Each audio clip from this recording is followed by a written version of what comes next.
Hey everyone, welcome back to my channel Scale Up. In this quick tutorial, I will show you how you can delete notes on Messenger. It's super easy.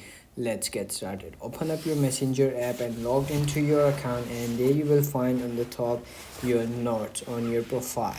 So once you click on your notes, so you will comes in this page, and you have to do is click on the three dots on the top beside cross option. Click on that, and then you will find this option delete. Once you click on that, your note will be removed from the messenger, and your friends will never see your notes on messenger.